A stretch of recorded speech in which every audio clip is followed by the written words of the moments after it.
Mr. Baker Shaker. If you guys watching Sundays, Black Crown Comics. This is my recommendation for the best Sunday show. If you want a Sunday show to replace this one, watch Black Crown Comics. You have a phenomenal host in Black Crown. You have an amazing wrench in Michael Baker. And you also have an amazing FOC list, the greatest FOC list out there. With all time. Of all time. And then way better than that other idiot. FOC show.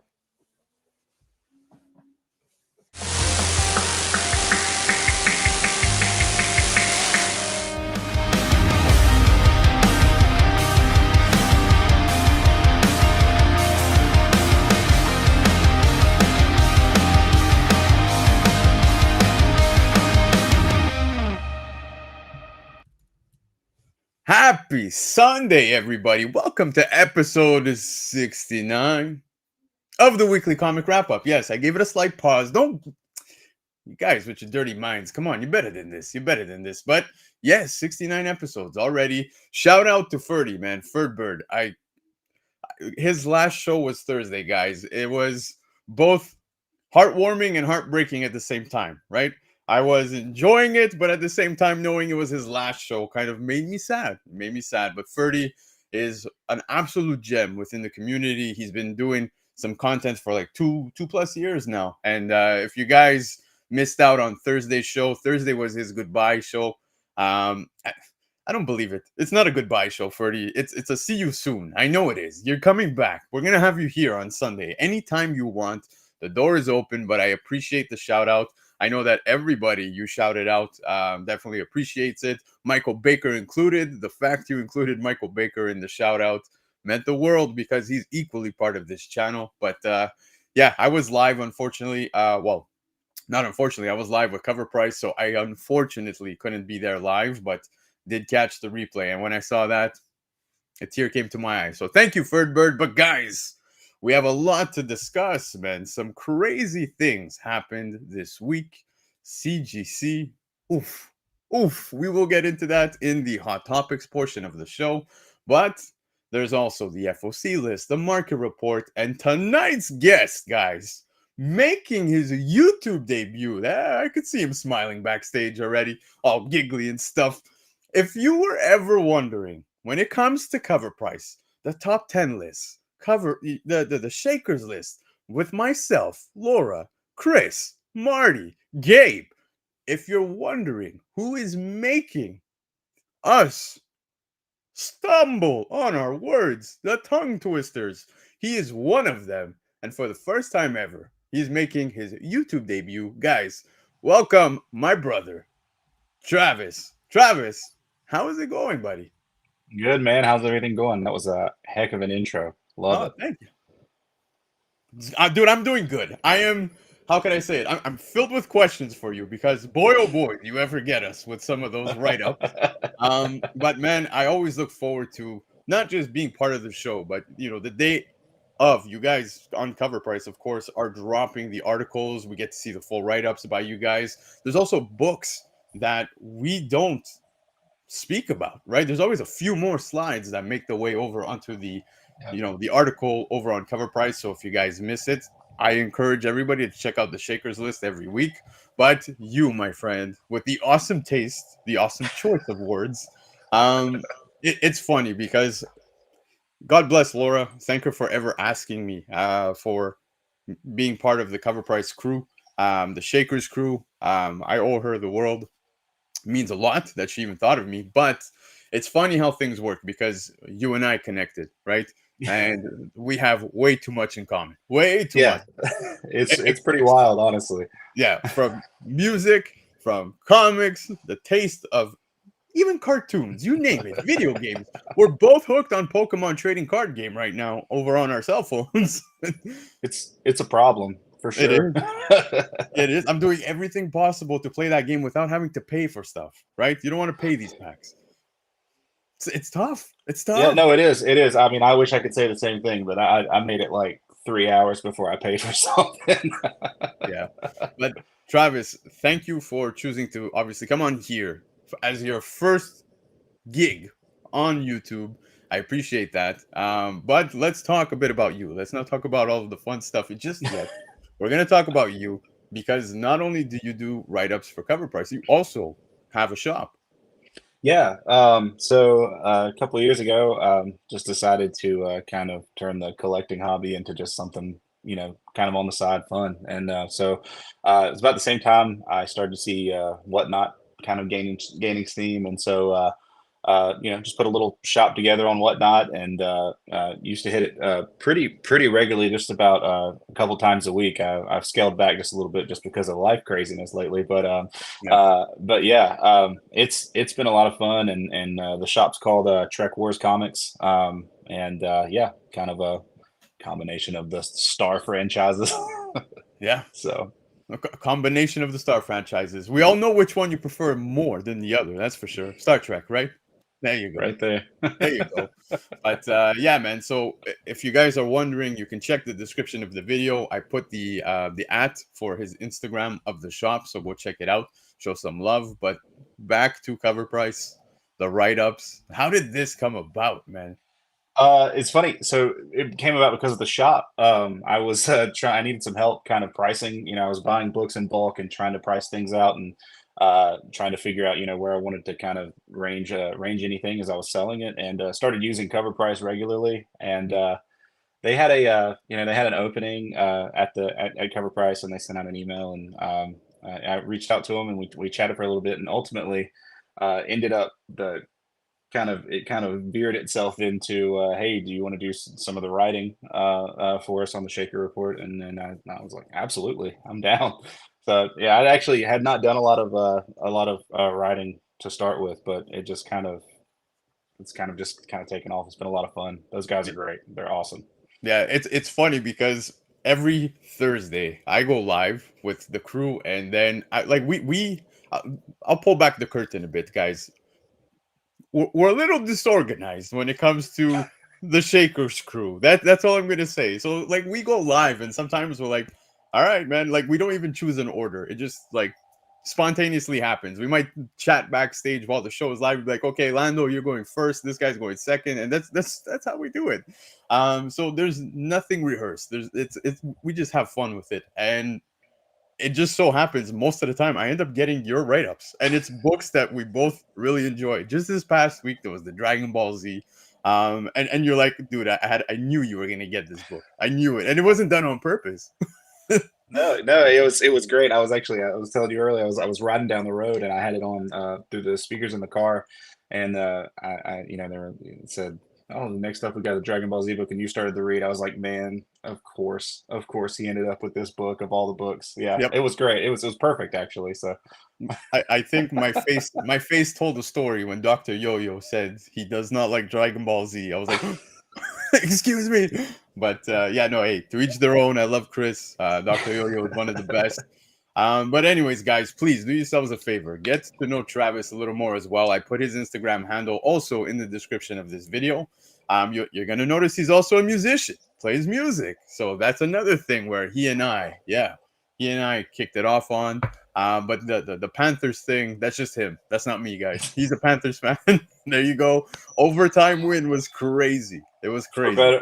For better or worse, yeah. Yeah. A Panthers fan, for better or worse, that's for sure. Mostly worse. It was a well-earned victory, man. They fought for that one today. So shout out to you and your team, of course. But speaking shout outs, let's get to the chat so we can kick off this show. We want to say hi to everybody. I see Christian's here. I saw a few comments prior, but for some reason, Restream doesn't pick it up unless I log in. So it is what it is, guys. But I see you in the chat. So thank you all for being here. You got Derek in the house. How's it going, Derek, man? Thank you so much for swinging by to hang out with myself and Travis. You got JD in the house. Yes, JD, a regular also on the Covrprice chat. He's always rocking it with the crew, whether it be on a Thursday, on a Friday, on a Tuesday, you name it. So JD, from myself and everybody, we absolutely appreciate you. You got Michael Baker. Yes. Now, the Baker Shakers. There are some Baker Shakers this week that kind of impressed me as well. Michael Baker's starting to get to know my style. He's starting to get to know my style. So I appreciate him sending me such books. You got Amedi in the house. Mehdi, allez, Blackie. Oh, boy, Blackie. I like the nickname. I like it, but I hope you're okay. I saw you sent a picture of your tire, so I hope all is well. Hope you got home safe. Guys, one of the most awesome people in the world, but also an incredible writer. You got Michael Schwartz in the house, guys. If you haven't picked up Armored yet, you're really missing out. Please do yourselves a favor. Go pick it up. We have an insane David Mack cover coming out up next. So keep an eye out. Chia Pet's in the house. He's also under the weather, so I hope you're doing okay. Chia Pet, feel better. Get yourself back on stream, sir. Derek is in the house, another man who's also in every chat I ever tune into, whether it's Covrprice, whether it's anybody, literally anybody. Derek, the whole YouTube community appreciates you, bro. So thank you for being here.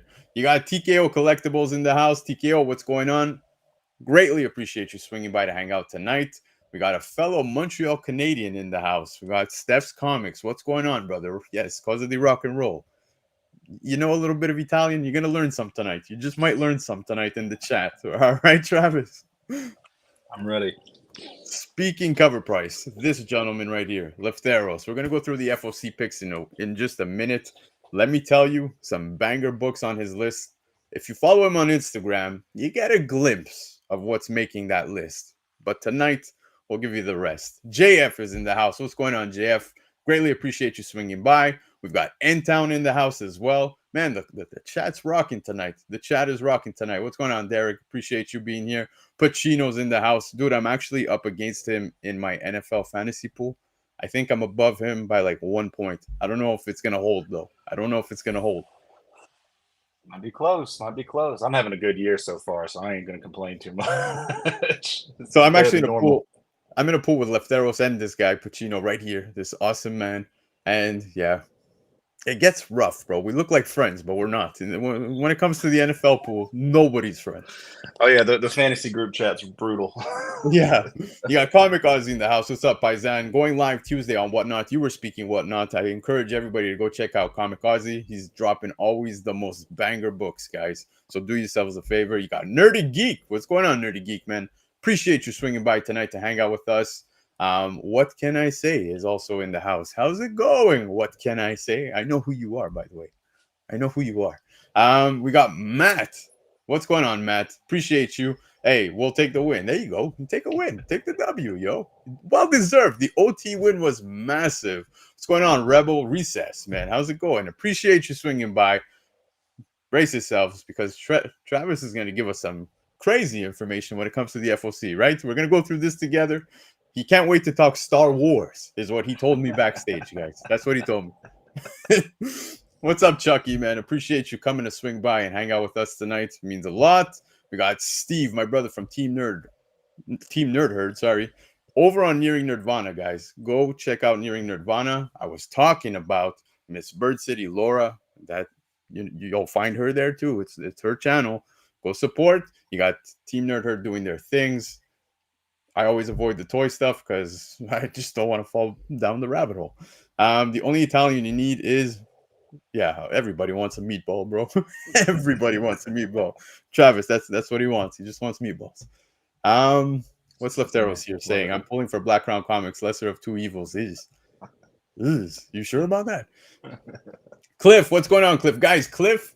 So Trev, the shipping guru, goes live every Sunday, 10 p.m. Eastern time. This Sunday he's not. But Cliff is. So immediately after the show, please go support Cliff. Show some love. Cliff is nothing but an awesome, awesome man. Had a great talk with him this morning. Love you, Cliff. And speaking love, my beautiful wife is in the house. So shout out to my wife. What is going on, wifey? I will see you after the show. Hyper Combo Comics is in the house. Oh, yeah. We got trouble, guys. We got trouble. But thank you, Hyper, for being here. Nothing but love. You got Joshua Saunders in the house. What's up, my guys? What's going on, Joshua? Appreciate you being here, man. All right. Travis, it's about that time where we get into the FOC selections of the week by our brother Lefteros. That's right. Are you ready, sir? Always. Let's do it.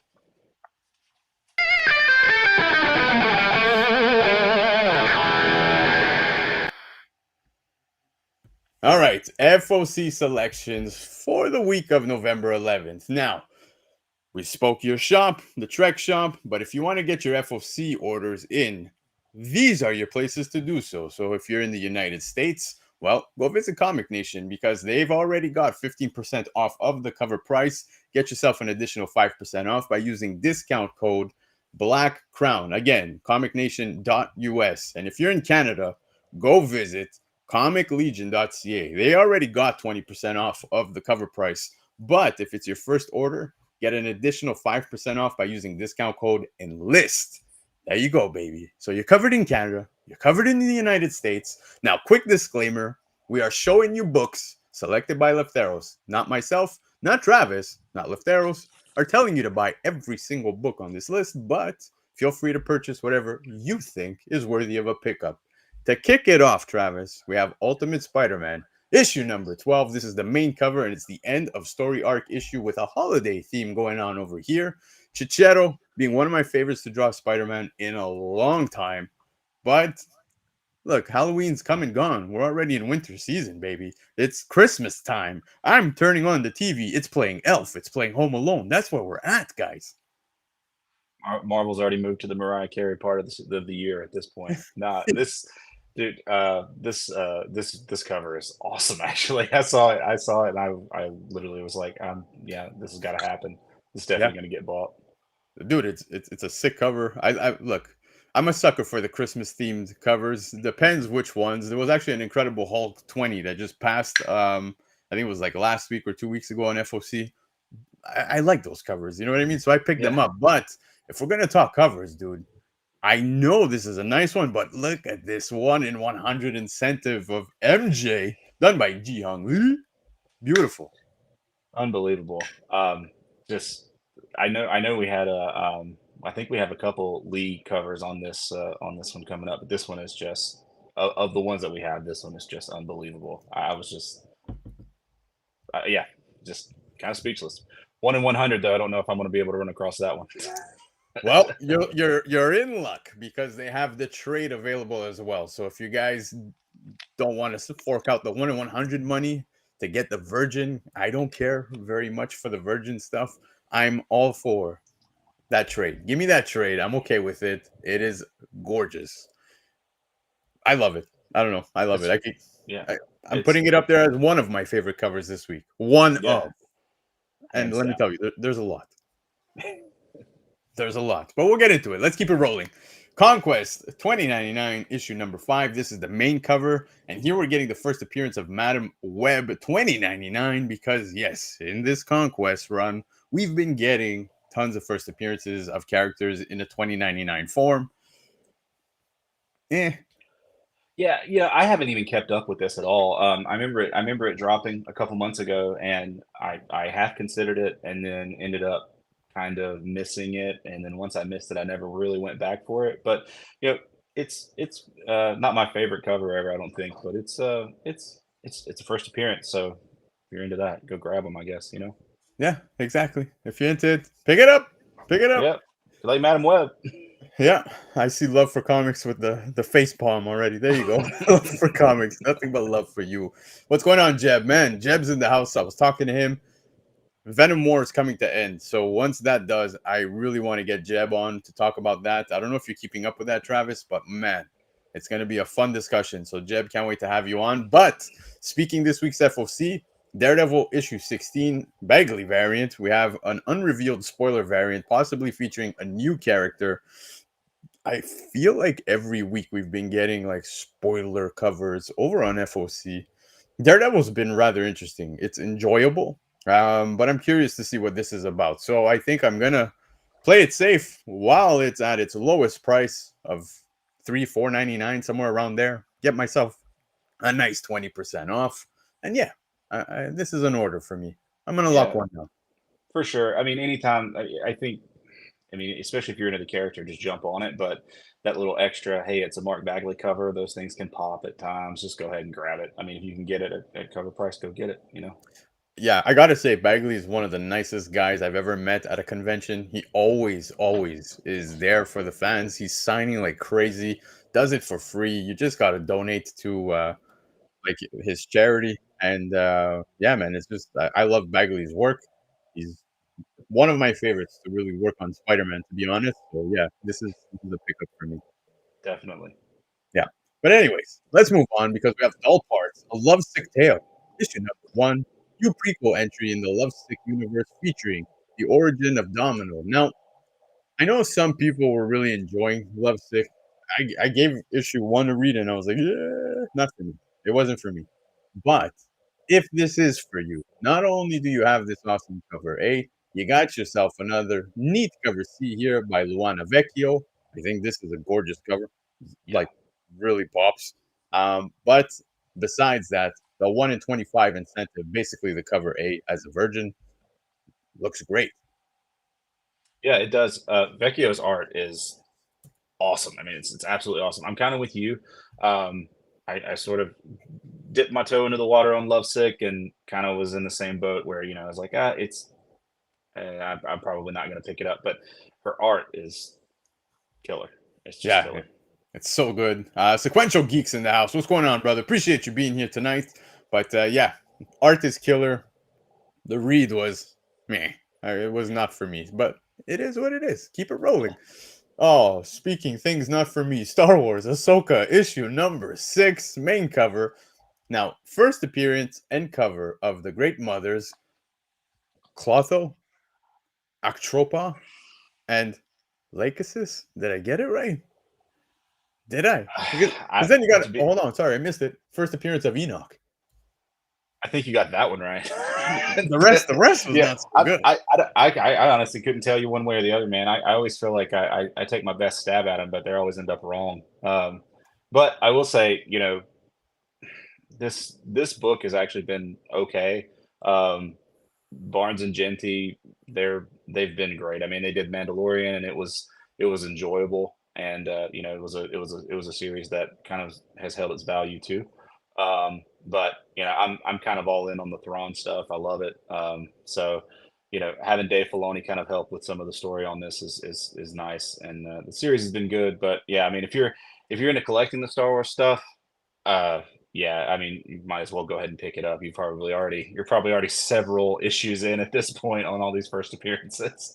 Yeah, exactly. JD, of course, bringing in some shades from Thursday nights. Of course, the Bingolin fucker. Yeah, that's usually it's this guy who does this to us, but no, this week it was Lefteros. Thank you, Lefteros, for taking care of us on Sunday with these character names. But yeah, man, it's interesting. But I will say, Ahsoka, the show was great. A lot of people love Ahsoka. I do enjoy Ahsoka, but if you like Thrawn, this is a neat cover. The 1 in 25 incentive is pretty badass. I like this. I think Rosanna's does a great job on this.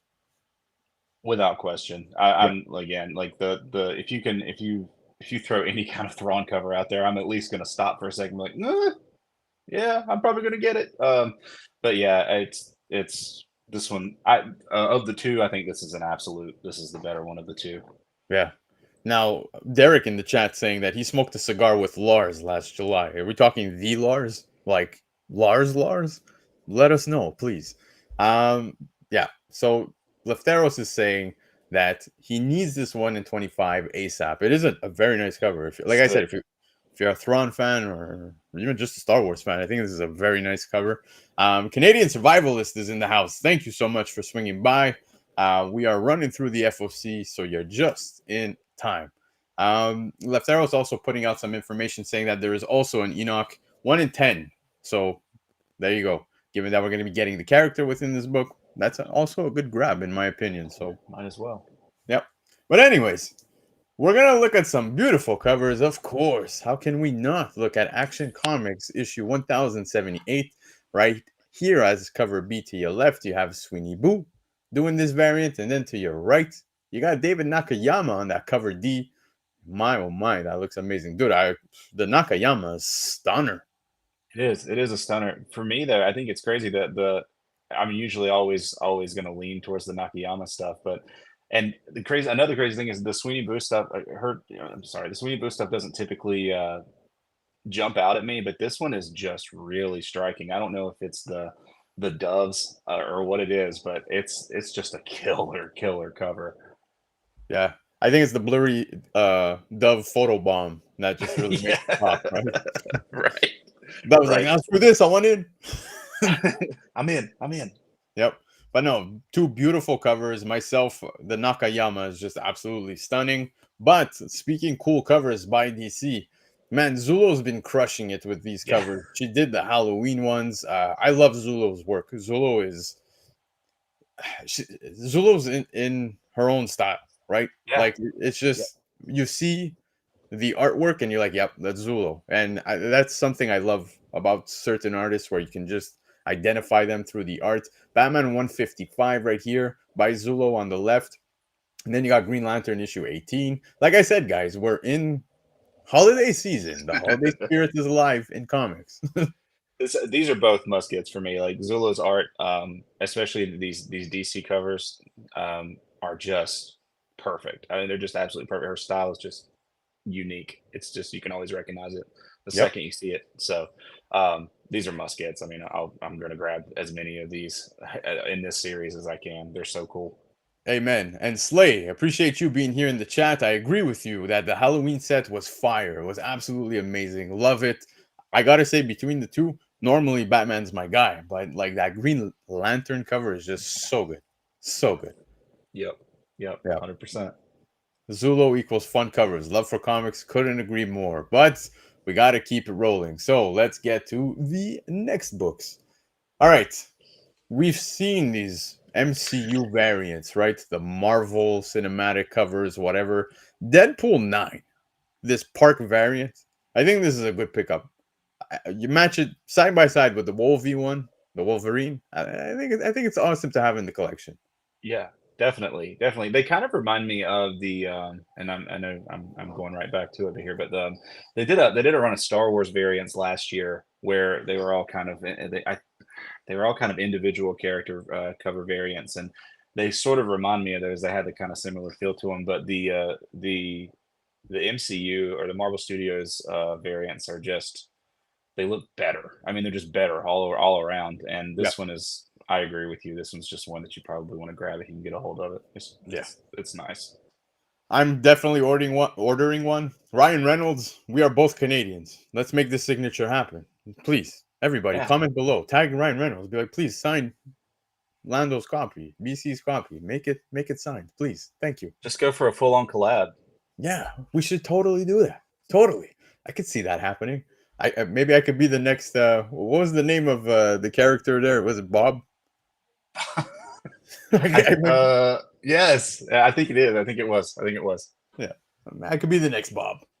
There you go. That's the best I got as a superhero. But anyways, TVA number 1, guys. I want to talk about this because we have seen Miss Minutes on covers, and I remember when the timeless Humberto Ramos cover came out, that thing exploded simply because it was a character with such success after the Loki stuff. But now we're finally gonna have the first appearance of Miss Minutes in a comic, but she ain't coming alone. She's coming with Doc Clock and Sir Seconds. That's right. So we have 3 first appearances. The one we care most about is Miss Minutes, of course, but I think the TVA book is an absolute must grab if you're a fan of the character. Look what happened with the Humberto Ramos cover with Timeless. And speaking Humberto Ramos, there's a beautiful Ramos cover available on FOC as well, featuring the 3 characters. So it wouldn't be a bad idea to pick up this cover A, and I would go for that Ramos, my opinion. Yeah, I mean, I don't think they're full steam ahead with anything that has to do with the TVA. So if you see something pop up, grab it. It's worth it. And it's just cool. I mean, it's one of the coolest new little wrinkles inside of the MCU. So anytime the TVA comes up, I'm excited. I'm like, this is awesome. Yeah, absolutely, man. And I'm seeing the chat in agreement. Yeah, Michael Schwartz saying that Timeless Miss Minutes cover is still great. It really is. Yeah. Dude, I remember I had FOC'd, like I pre-ordered 3 copies. I sold 1 copy at a high. I think raw, I sold it for like 100 Canadian, which was mind-blowing. I was like, what is going on? And then I was very hesitant. I held the other 2 copies. I will definitely save those for signings, and I think I'm going to go for the Ramos on this one for a signing as well, because it's just so nice. Absolutely. Right. Amazing. Yeah, no doubt. Jump on it. Grabbing this TVA book for sure. Yes, Michael Schwartz, couldn't agree more. I'm all in on Sir Seconds. Sir Seconds is a cool character. The design looks pretty neat, so I look forward to learning about this character. We'll see. But yes, TVA Number 1. We were talking Ji Young Lee before. Psylocke issue number 2, this 1 in 100 incentive is gorgeous, absolutely stunning. He does Psylocke so well, but if you don't want to fork out again the 1 in 100 money, you can get yourself this in a trade. It's also available on FOC. I think he does great work with Psylocke. I agree. I still think, like I said, that Mary Jane cover is just so perfect. But you're right. I mean, this is probably one of the better Psylocke covers I've seen in a little bit, and it's great. This is both of these books. Even though I said, oh, I don't know if I could do a 1 in 100. Man, they look so good. You almost think about it. You're almost like, man, I might just not even worry about the trade. Just go straight for the Virgin variant and roll with it. It's crazy how we as collectors are willing to fork out just because it's a gorgeous cover. Have no idea what's happening in the book. And we just tell ourselves, yeah, I love this cover. I'm spending the money. I just mind blowing. Alex Ross timeless variants. Those, never stops. Dude. If I see one I don't have, it's an instant buy. I mean, now is not a bad time. If you were buying them out the gate, it was gonna hurt. It was gonna hurt. Yeah. But yeah, are you talking the 1 in 100s or are you talking just the regulars? Just the regular ones, man. If I ain't got one, it's an instant grab. They're all over back issue bins. They're not really hard to get, but I just don't actively seek them. But I run across them and I'm like, grabbing it. I'm good. I'm getting that one. JD, apparently there's stories inside these books. Nobody knew that. Absolutely nobody. Michael Baker, how many kids will never know Psylocke used to be British and wear body armor? Yeah, probably plenty. But let's keep it rolling because Absolute Superman, Noir Edition number 1, just like Absolute Batman, just like Absolute Wonder Woman, Absolute Superman is getting a black and white reprint edition. Look, if you're already in on the other two, why not make it that Holy Trinity in black and white? Dude, I mean, they're all instant buys at this point for me. They've been so good. All 3 series have been so good so far. I mean, I'm hooked. I'm hooked. So yeah, this is going to be definitely one I pick up. So I mean, if you've already like you said, if you're already in on it, what are you waiting for? I see some people talking. Obviously, Absolute Batman being the heavy favorite, but then we get Absolute Superman, Absolute Wonder Woman. I enjoyed all 3 of them equally. Obviously, Absolute Batman taking a little bit of a higher love from me, just because of the way it was written. It was just so well done. Characters you've connected with for so long, now seeing them in a different light, it was really cool. But Absolute Wonder Woman was actually surprising. Yeah, it really was. I really loved the direction they went with the character in that one. I mean, not only from the obvious changes they made. I don't want to spoil too much here, but yeah, I mean, the direction they took the character is just it's awesome.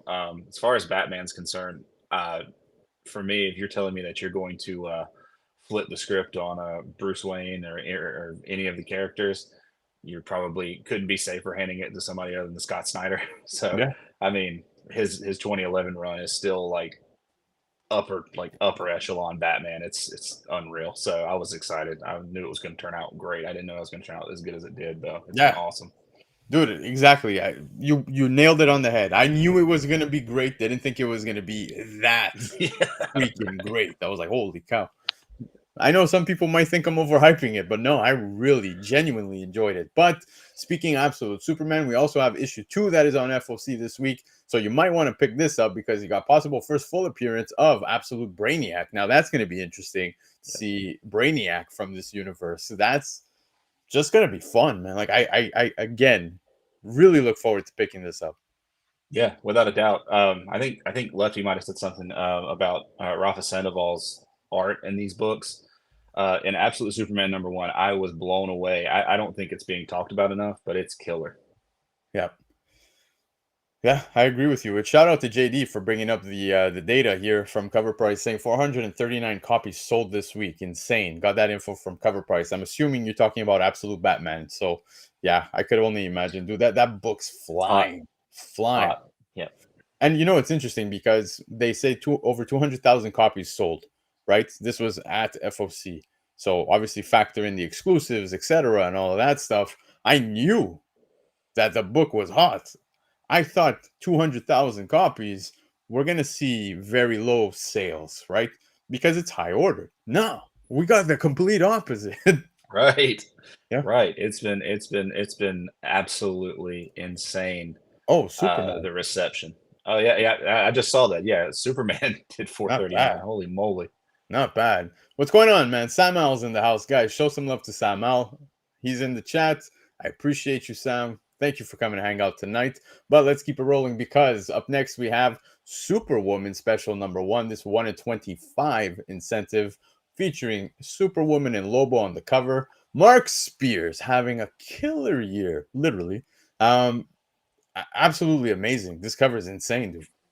Yeah. So when I first saw this cover, I was like, and then I looked at it again. I kind of blew it up. Pulled it up on the computer and looked at it a little closer, and I was like, oh no, this is way better than I thought it was. And I absolutely love it. It's such a kind of just a fun cover, but the art is unbelievable, man. I love the look of Lobo here. It's just killer. Yeah, it's absolutely gorgeous, awesome cover. I like it. Almost tempted to spend the incentive price just to pick one up. But if you want to talk some fun within comics, Little Batman, month 1, issue number 2, cover A. Detective Comics 27 homage cover featuring a Little Batman by John Mikel, sorry. I love this. This is so fun. The last issue was also an homage. I forget which issue it was. It was Batman. The one where Bruce is on the floor with his parents. Oh, it's in the 400s. Yeah. It's from the year 1. Yeah, exactly. The year 1 run. Yeah. And it's funny because here we have month 1, right? And these homage covers are just funny. I love it. I haven't read it, so I really want to read Little Batman month 1. Sorry, issue number 1. But these homage covers alone are like awesome. Oh yeah, it's take my money. It's instant for me. I see this on the shelf. I'm grabbing it immediately without a question. Yeah, exactly. Year 1, part 1. I'm just trying to remember I know it's year 1. It's the actual issue number. Is what I'm trying to remember. Is it like 432 or something? It's definitely in the 4s. I just don't remember because the Death in the Family and Year 1 were both in the 400s, I believe. Yeah. I just can't remember what part of the 400s they were in. Yeah, Matt, is that really Shaggy? Because it does look like Shaggy. Looks like him. Yeah, dude, even when Leftero sent me the slides, I'm like, man, this kind of looks like Scooby-Doo guy, Shaggy. Yep. But anyways, let's keep it rolling because up next we have Penthouse Comics issue number 6. That's right, kids, cover your eyes because to your left we have the Kersey variant, yummy, and then you have the Harvey variant to your right. Feeling extra peachy on that one. Yeah, dude. Some of these Penthouse covers, there's those limited ones. Even on this FOC, I think the limited one is a Kill Bill variant. Like the girl's wearing a Kill Bill outfit. There you go. It's 404. I don't know why I said 430, whatever I said. Batman 404. But yeah, the Penthouse books. There's some of them that had popped off, man. Yeah, and I always feel like the risque covers, it's always 50-50. Is it going to pop off? Is it going not to? Is it going to not pop? The cover D, the James Harvey, is actually super cool. I think I just love the whole vibe. I love the color scheme. It's really sick. Yeah, super nice. Jerome Alone is in the house. So Jay, what's going on, man? Appreciate you so much for being here tonight. Jerome is a fellow brother, somebody I've been rocking with for 4 or 5 years now. So Jerome, thank you so much for swinging by tonight. But let's keep it rolling because what I personally think is one of the nicest covers this week on FOC, and it's available at Covrprice, guys. Sentinels issue number 3. Kyle New killed it. Absolutely killed it. You got Magneto sitting there on a Sentinel hand as a throne. Oh yeah. This is my favorite cover this week. It's perfect. It's so good. I saw it and I was like, this cover goes so hard. It's just there's just something amazing about just Magneto just sitting in a Sentinel's hand like that. It's just sick. Is it my favorite cover? No, but it's top 2. And ironically, I'll tell you guys at the end of the FOC why. It's funny that this and the other one that is number 1 for me have similarities. I think you know where I'm going with this, but let's keep it rolling. Detective Comics 1090 goes to a second print. First appearance of Martha Scott, first appearance of Asima, unrevealed. Now, I didn't read Detective Comics 1090, so I missed out on this first appearance. Not too familiar with the character, but if you're somebody like myself who didn't pick it up and you're curious, you want to give it a read, now's your chance to pick it up at a cover price. Do it. This is one that I grabbed and started reading with the changeover since Tom Taylor came from. He's been doing Nightwing for the last couple of years, Yep. and it's just been one of the best books DC's been putting out consistently. And so when he jumped to Detective Comics, I was like, well, I'm just going to pick it up. And first issue was super cool. Some character changes and some different things going on. Lev, you just said, the artist, just the art's incredible. So if only to read it, grab it. It's worth it. Absolutely. I gotta pick this up and give it a read, man.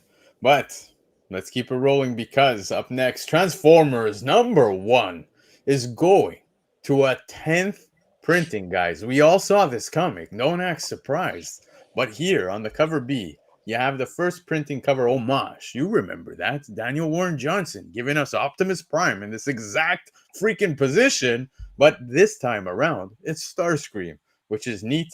Of course, very much like Void Rivals, it has the gold going around, right? So there's that. But there is a ton, and I mean a ton of covers. I'm totally picking this up. I'm totally picking up the cover A because it's the one with Optimus Prime. You want to put these two together. Starscream coming into the universe of Void Rivals, the Energon universe. Yes, this definitely needed to happen. I appreciate they put Starscream on here. Oh, it's killer. The second I saw it, I was like, oh man, this is absolutely get it.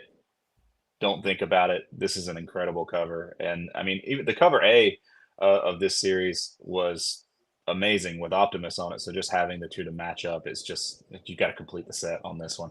Yeah, I'll never forget. Of course, the hype was there, excited as hell, knowing that this was coming. Right, Void Rivals, Transformers, GI Joe, everybody was making their way over. But when I saw the cover A, I was like, man, they are spoiling us. They are spoiling us. They're not playing, man. They came to play hardball with us. This is a fire cover, and it was amazing. So like I said, I'm excited to see that, we get Starscream as an homage right here. Spot foil, I believe, yes. Well, the gold part is normally the spot foil. Love for Comics. That's how it was, to my knowledge, on the Void Rivals ones. I got the 3 covers with the half of the 2 characters and then the fulls. But we were talking favorite covers. It's also tonight's thumbnail, because Transformers issue 15 has a 1 in 100 incentive. Dude, Travis, I know we said that, we try not to go spending this incentive money, but dear Lord, take my wallet, take my credit card, because Dustin Nguyen, you killed it with this Optimus cover. And that's what I was saying. It's funny how my second favorite cover is the Sentinels cover with Magneto in the same position. Yep. It's crazy that the the covers turned out so similar. But I think in my notes I put, literally, I said this is a thumbnail book right here. This is a killer cover. Man, there's just nothing else you can say about it. It's just absolute perfection. God, it's so weird until you mentioned that. I didn't even realize how similar it looks to the Magneto cover. Right? So just looking at the 2 covers, I'm like, yo, I gotta give this one to Optimus. Sorry, Magneto. I really apologize, but this is where it's going, man. So Unbelievable. by far my favorite cover this week. Shout out. I wanna mention Brian McClay. Brian McClay, Beyond Wednesdays, guys. I don't need to tell you. I'm pretty sure everybody here in the chat is already watching. But he was, they're putting together a list of best covers of 2024. I really think, Brian, you need to consider, if you come across this video or you catch the replay or you're here or whatever it is, you really got to consider this one. I think this one is at least in the top 10. At least in the top 10. So yeah. Gotta be. Yeah. Gotta be. But anyways, Travis, chat, that was the FOC picks by Lefteros for this week. Now, I'm just going to remind you guys, if you're in the United States and you liked any of these books, go visit comicnation.us to get yourself an order. You got 15% off of the cover price. Get an additional 5 by using discount code Black Crown. And Canada, well, Comic Legion's got you covered because they already give you 20% off of the cover price. But if it's your first order, well, use discount code Enlist. You'll get an additional 5% off of your first order. And as for cover price, subscribing to Cover Price, I don't need to sell it to you guys. You know exactly what they offer. They offer you absolutely amazing information, amazing data. You get all of this for dirt cheap, like everybody says, over on Cover Price, over on Lords of the Long Box. The price of a McRib per month, baby. You get yourself all the awesome features. So go and subscribe. Check out the website and go subscribe to them over on YouTube, because that's where you can see myself stumbling on Travis's write-ups every Thursday night at 9 p.m. Eastern Time. Travis, we made it through the FOC picks of the week, but now it's time we get into the market. Yes, with a little twist though, because I know you're used to your market, right? With the Cover Price stuff. We're going to have fun with this. We got Baker Shakers and all the fun stuff. Sir, are you ready? I'm so ready. Let's go, baby. You ready to shred? Shred it.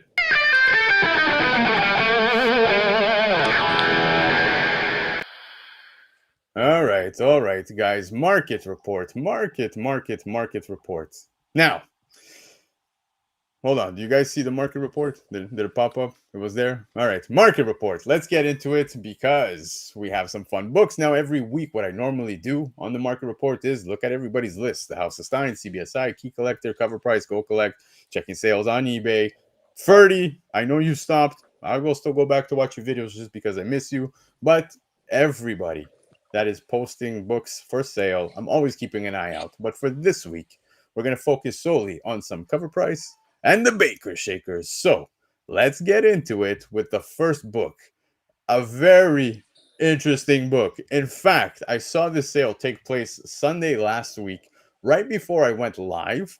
I saw Cover Price post have this on their website, and I'm like, damn it, it's not going to make the show. And then Thursday, I learned the day after when I checked the article, it was part of the Shakers list, but we did not talk about it on the show. So no, we are not going to let this book escape us. We're going to talk about it tonight. Pokemon, the first movie, Pikachu's Vacation.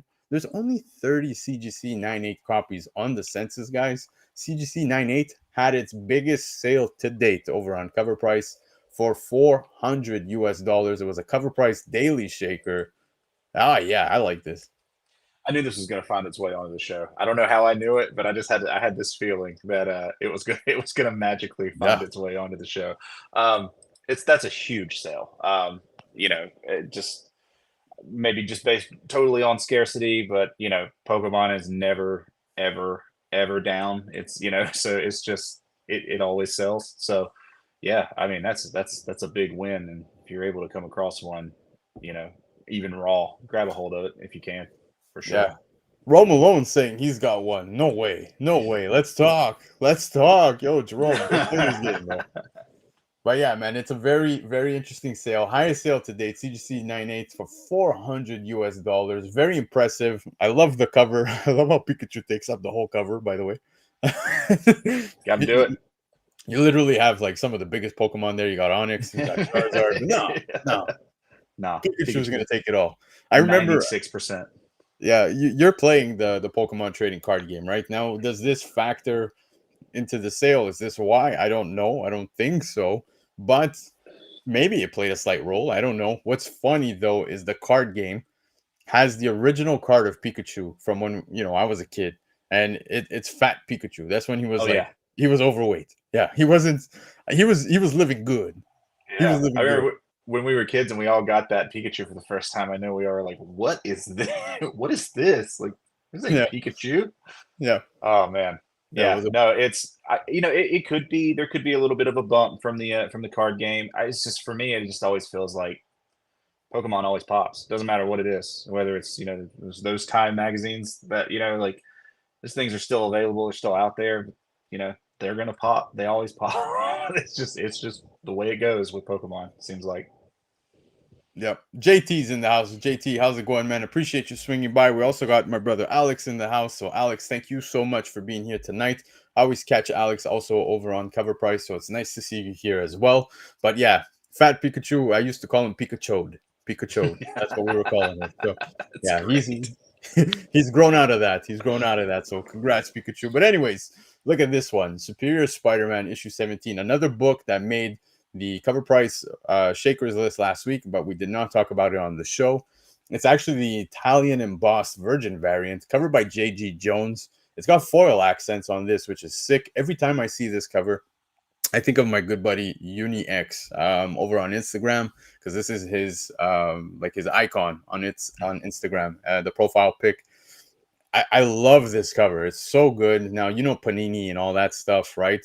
These foreign books every week. I'm talking a foreign book. I almost feel like it's literally every week that we end up talking about one. But a CGC 9/8 of this Italian embossed Virgin variant, $600 US. It was a Covrprice daily shaker. That's impressive coin. Impressive coin for this. Yeah, I mean, for me the overseas books are always kind of hard to gauge. You never really know what you're going to get with them. But man, for me, like, it's pretty easy to see why this one popped. I mean, this is an unbelievable cover, and yeah, man, JG Jones, just one of my favorites, and this is probably one of my favorite JG Jones covers, to be honest with you. This one's sick. Yeah, It's sick. dude, I'm a sucker for Spidey. I'm a sucker for Spidey 2099. So yeah, this is an absolute banger cover. It's gorgeous. I think this is a 1 in 50 as well, I believe. Oh, could be. I will say it's by far the best Spider-Man 2099 cover. I think it really is the all-time best. Yeah, I think you're right. I'm with you. It can't. I mean, I can't think of many that can stand up close to it. That's for sure. Yeah. You got Uncanny Swag was here in the chat tonight. Swag, how's it going, bro? I caught the replay of Spine Ticks last night. You guys always killing it. Great discussions. There was an interesting book that Dan Delatorre picked up, but yeah, the Sad Sacks. It's just a funny comic name, dude. But yeah, man, love this book, love this cover. Gonna keep it rolling, because up next, we spoke Mark Spears just before. Monsters #1. This is the Kickstarter edition, and I love it because it's the Marvel 25th anniversary homage. We know people went crazy for those. It's hard to complete them all. We've spoken about it a few times over on the Shakers. Dude, you get covers like the Ewoks, Care Bears, and stuff like that are hard to grab. But this one here featuring Frankenstein, I love it. I love the homage. Raw near mint, $709 US, guys. This is crazy coin. That's a huge number for a raw book. I mean, it's just it's staggering. So when I first saw this, I was like, oh yeah, well, I mean, that makes sense why that would be a shaker. Yeah, that's awesome. And then I saw it was a raw sale, and I literally was like, oh my god, that is nuts. It's just to the moon. Yeah. Dude, it's insane. And you know what? Love for comics. This is what I was saying. Mark Spears is on fire. Absolute fire. He's having a killer year. Without question. I love the homage. The homage is just it's fun. I mean, those Marvel 25th anniversary covers were awesome. They're fun to collect. But this is just amazing. It's just an amazing book. But I was stunned when I found out it was a raw sale. Yeah, dude, same raw sale. Of course, you know, the Kickstarter. Mark Spears' Monsters had quite some success. Usually, what people seek out is the Bridezilla cover, right? But I think right next to that is definitely going to be this one. You know, this Kickstarter. I don't know if people were even aware of it, but I think this is just absolutely stunning, beautiful cover. I love Mark Spears' work. I've fallen in love with Mark Spears this year. I will say that. Like, absolutely incredible. Absolutely incredible. We got Michael Schwartz here saying the second print Halloween Monsters cover is amazing too. Yes, dude. But literally everything, like every single cover is good. It was hard to even pick. You know what I mean? You had the Spawn homage covers. You had so many great covers, and you're like, dude, you know what? Fuck it. I'm just gonna drop $30 and I'll get a few of these. You know what I mean? You want one of each. It is what it is. Absolutely. This one hasn't changed hands much either. I think I checked it a little bit earlier, and I think there's only 2 sales. period on Covrprice right now. So Wow. it's not moving very frequently. So that may have something to do with it. It's just scarce. But man, that's a great cover. Yeah. Alex saying Mark Spears is killing it. The interiors are beautiful too, and he's not wrong. The interiors are great. I actually, I because I read the book online and I print screened one particular panel where the Pope, like the priest, it was like not today demon or something like that. Like I don't remember what it was, so I keep using that every now and then in some group chats. Yeah.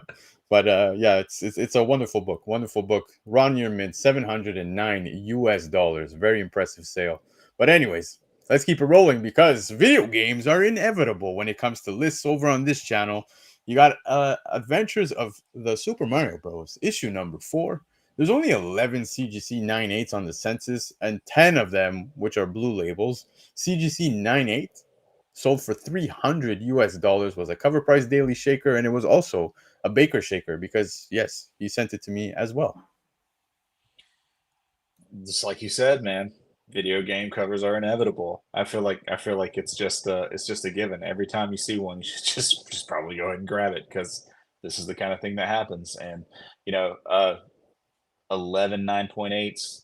That's not a lot of. That's definitely not going to change hands very often. So definitely would see why it would get up there into that 300 mark. That's a killer book. Yeah, it's dude. I love the yellow covers. One that I'm trying to lock down is actually the issue number 1, the special edition with Mario on the Yeah, cover. I yeah. really like that one. It's relatively cheap. It's not so expensive right now. So yeah, that's a book I'm on the lookout for. The yellow pops, and this one's the same thing, right? I think it's the yellow cover that's just it really stands out. So you can't go wrong with Super Mario. But I'm not sure why there's so little copies on the census. Is it because it's not a book people cared to grade? Is it because a lot of banged up copies? I'm not too sure. Every time I see Adventures of Super Mario books in the wild, they're always pretty beat to shit. I'm not gonna lie. Yeah, they get thrashed. That was going to be what I said. I think it's probably more along the lines of there's just not that many great condition copies out there that are going to hit a 9.8. That would be my guess because, like you said, every time I run into these things, they are absolutely thrashed as hell. Yeah, exactly. But again, CGC 9.8, $300, pretty impressive. Now this, I put it on the list. We're in Baker Shaker territory right now, so shout out to Michael Baker who always brings the fire. But I put this on because Daredevil 7. This is where Daredevil dons the new red costume, right? At the time, it was new. Guys, I know we're accustomed to it now, but CGC 6.5 selling for $400. I actually think that's relatively cheap considering. Now, I know costume changes don't do well, right? In general, very few do, but this, I don't know, man. Especially with everything Netflix related. Now Daredevil's coming. I think this is a pretty affordable book. Like one that I wouldn't mind having in my collection. And I love the cover. I love how you can see the New York Daily Press right there at the bottom with Daredevil battles Submariner. This is awesome. Yeah, no, I'm with you. I don't think it's all that. I don't think it's all that bad. It's a pretty solid price for a really great book. When I saw this pop up, I was just like, man, I love this cover. It's so great. It's a great cover, and it's a great book. And with Born Again coming soon, it's this Daredevil stuff is just going to keep going up. So if you're into it, get it while it's cheaper because it's just going to continue to grow. I agree, man. So Daredevil 7, CGC 6.5 sold for $400. Not bad. Now, of course, what's a Baker Shaker without a Spawn book? He's a huge Spawn fan, so it's only fitting we're going to talk Spawn issue 227. It's a 1 in 25 ratio sketch cover. There's 69 CGC 9.8s on the census of this ASM 300 homage cover. CGC 9.8 sold for $1,595. My oh my, big money. Huge money. I was a little shocked. I couldn't believe this 1 in 25 hit that kind of coin. But man, it's a sweet cover. It's a sweet cover. I mean, I'm not a huge Spawn collector. I have several issues, several key issues and stuff like this, and this is a great cover, but that is a substantial amount of money. That is crazy. Yeah, Michael Baker asked me personally, please, if there's one book I could ask you to make the list this week, please put this one on. And I said to myself, I was like, absolutely, dude. Anything this guy asks for, I will happily make sure to try to, accommodate him. There's He's certain things killing. I won't do, but Spawn 227. Look, ASM 300 homage covers have been overdone. It's safe to say it's overdone. Certain ones stand out. I remember even just the regular Spawn 227 homage, like it was neat. I loved it. But this 1 in 25 ratio, very nice. The black and white with the red background really makes it pop. I like it. It's very well done. CGC 98, $1,595, guys. I'm not lying. That is the price that it sold for. So there you go. Anyways, Wonder Woman issue 50. The WonderCon photo cover. Now, if you're wondering what the premium would be for signatures on this book, a copy signed by David Finch, his wife, Meredith Finch, and Gal Gadot. So you got 3 signatures, $1,600 for a CGC 98. I would say that the majority of that is thanks to Gal Gadot. Yeah. Without a question.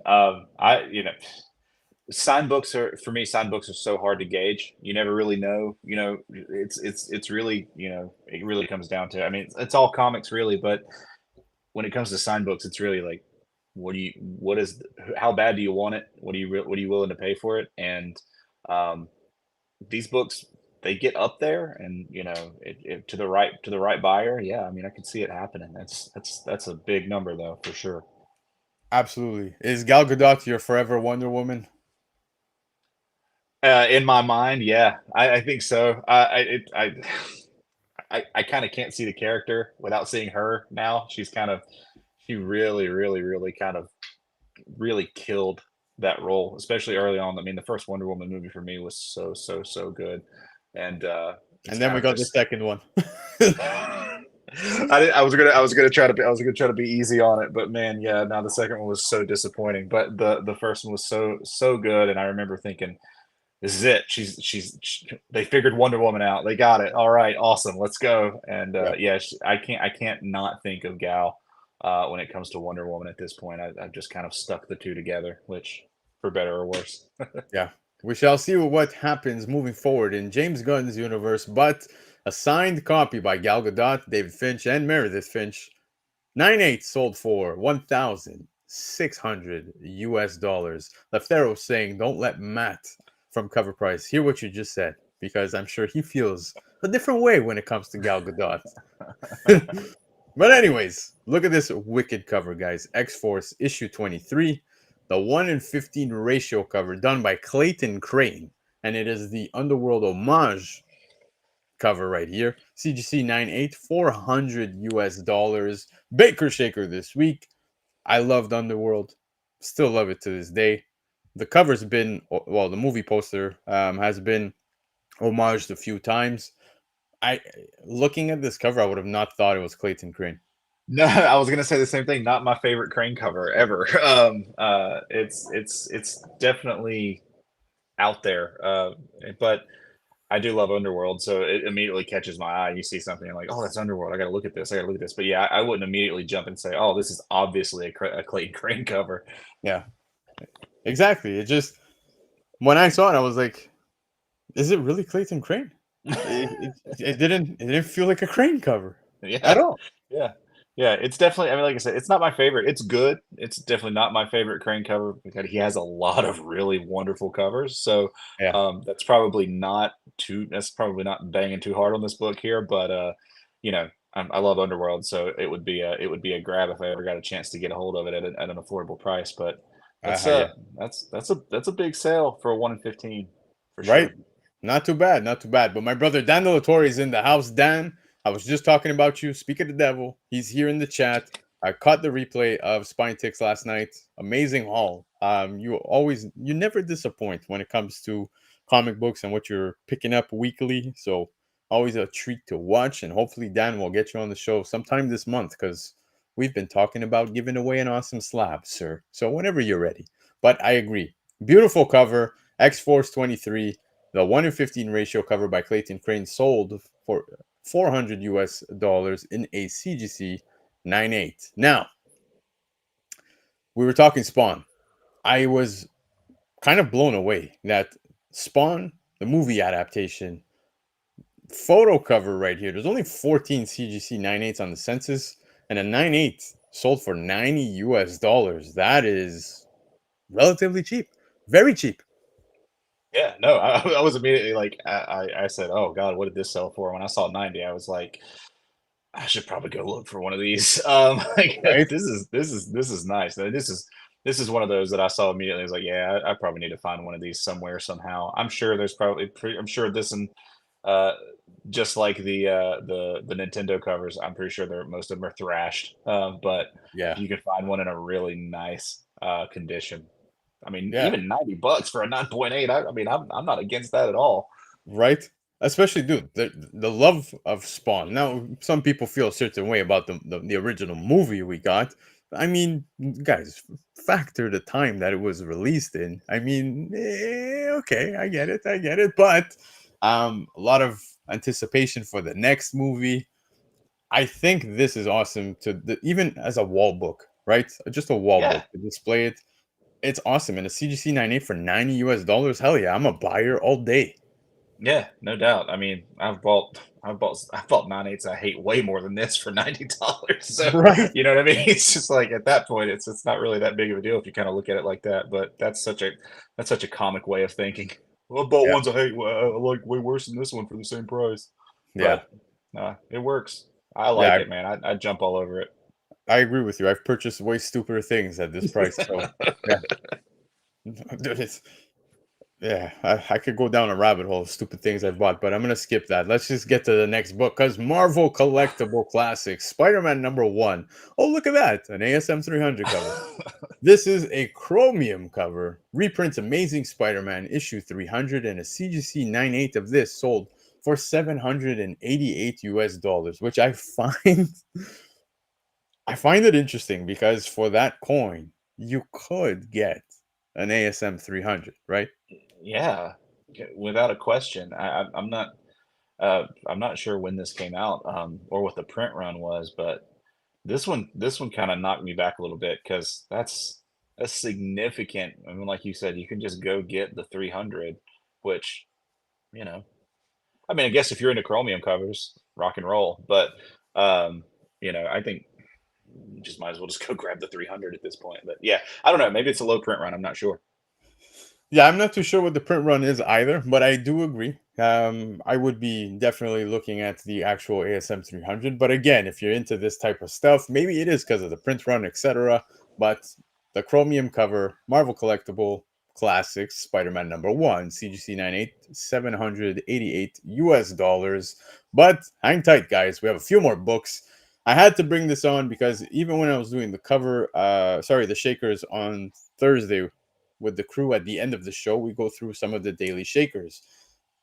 Deadpool issue 11 was on that, and Matthew Waite himself was in the chat. So shout out to Matthew Waite. He actually connected with me after the show.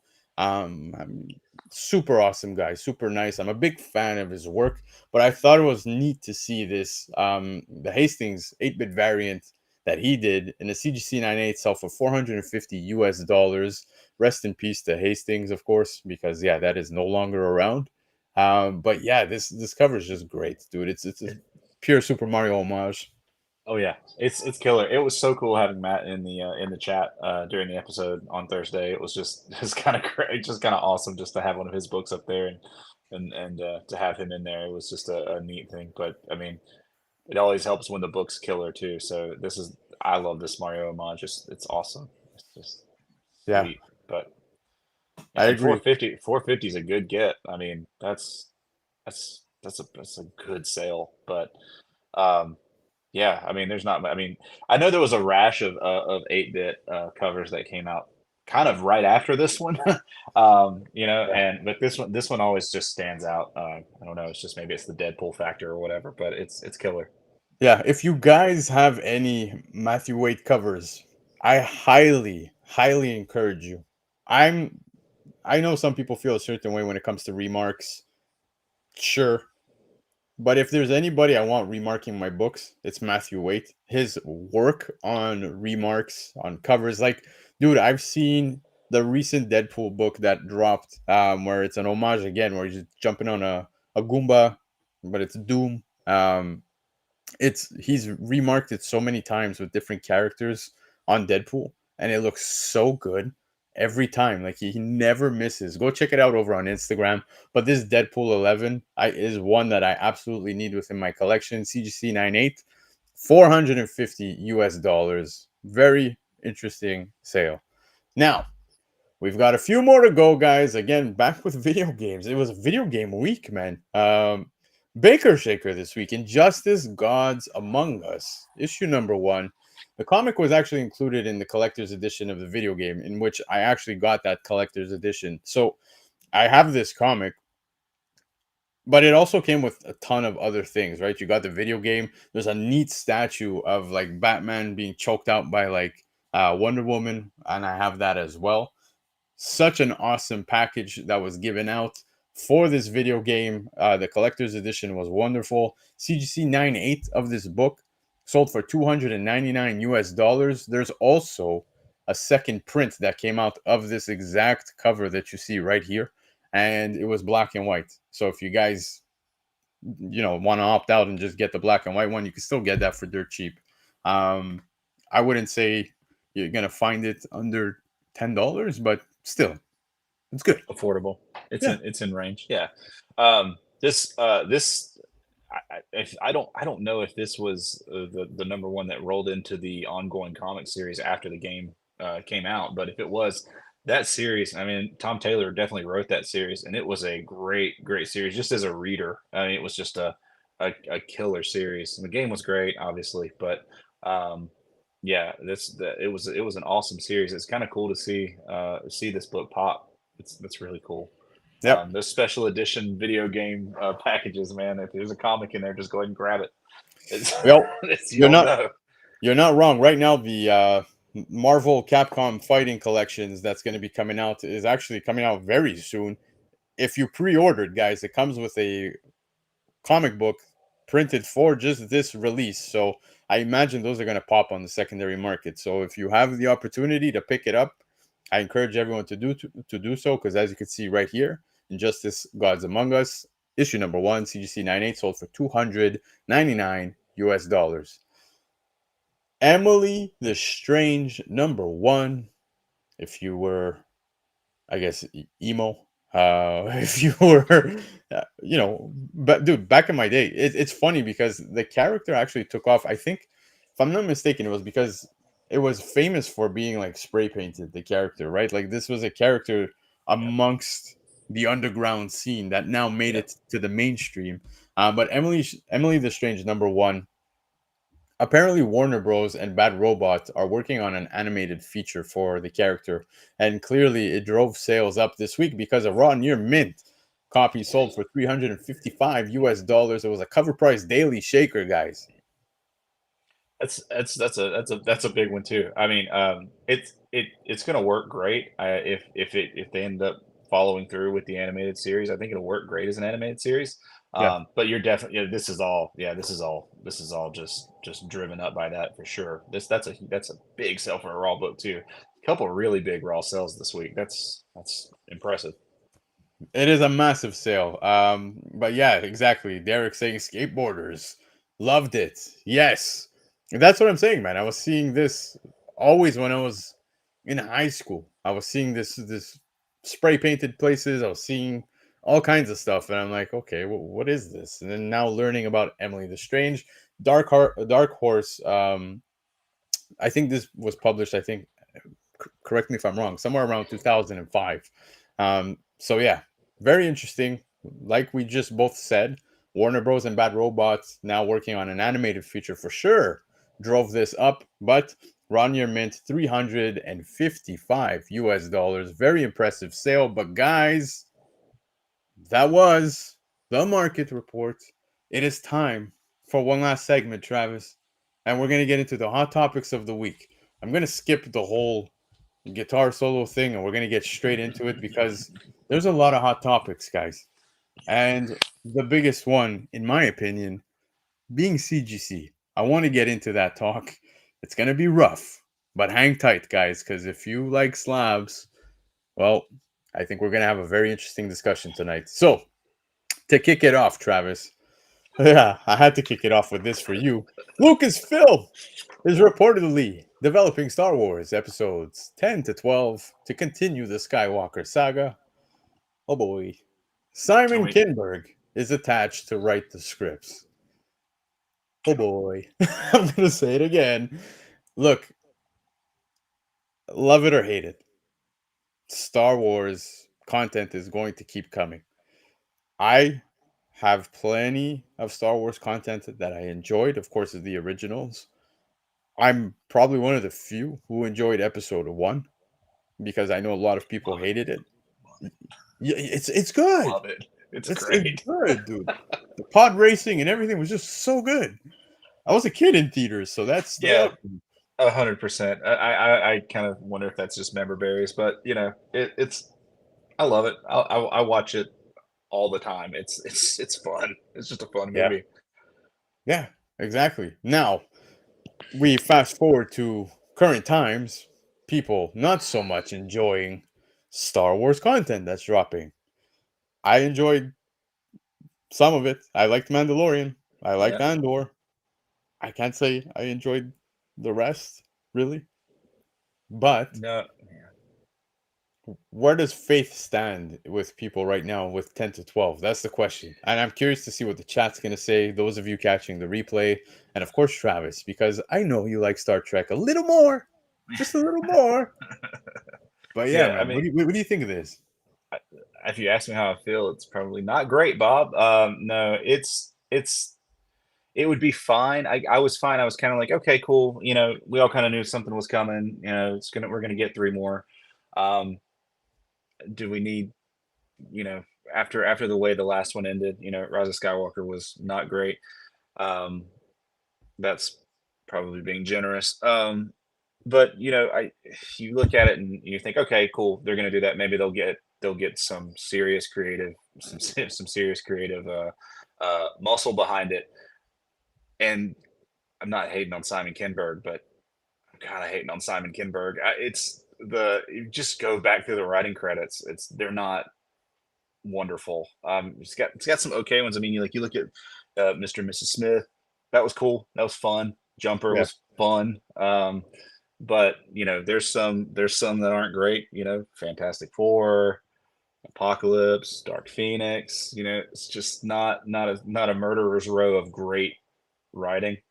And so kind of makes you pause at the very least.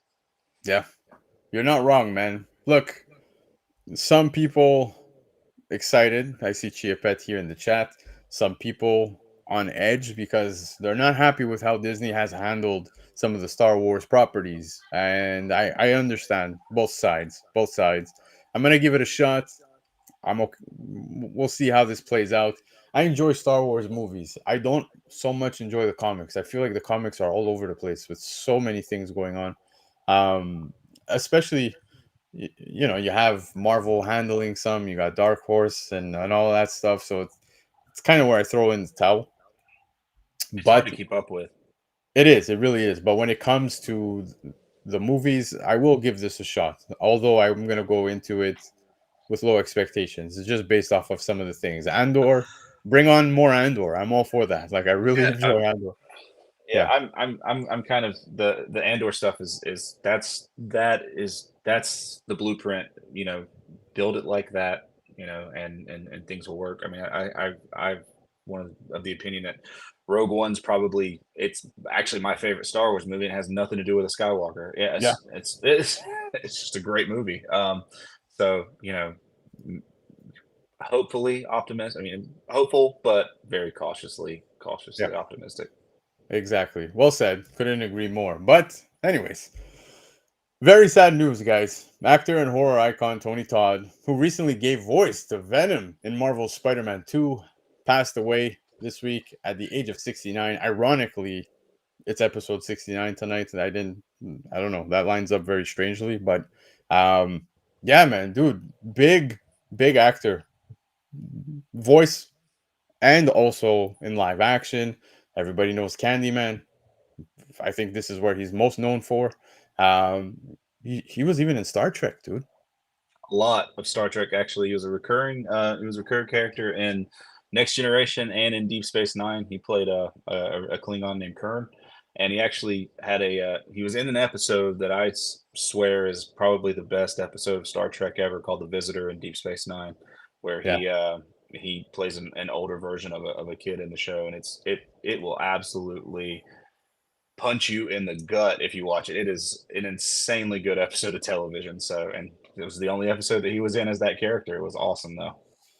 yeah, I was devastated about his loss, but it's crazy if you go on IMDb and really look at everything he's worked on. Like, dude, he's in so many projects, projects that some of us probably didn't even know he was part of.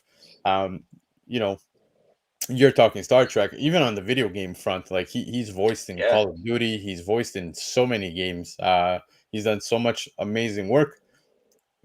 Spider-Man 2 was absolutely amazing, the video game, and if you guys what got to play it, or if you haven't, I really encourage everybody to watch all the cutscenes lined up over on YouTube, because what a game, dude. It felt better than some of the movies we've gotten in recent years, and I gotta say Tony Todd kills it, absolutely kills it as Venom.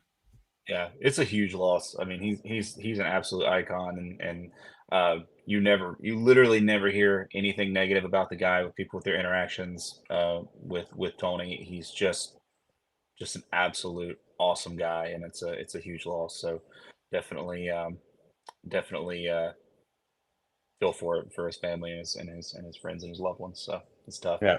but um yeah, it's very sad news, but yeah, rest in peace to Tony Todd, and yeah, it's very sad. But anyways, let's kick it back into some positive stuff, happy stuff for some.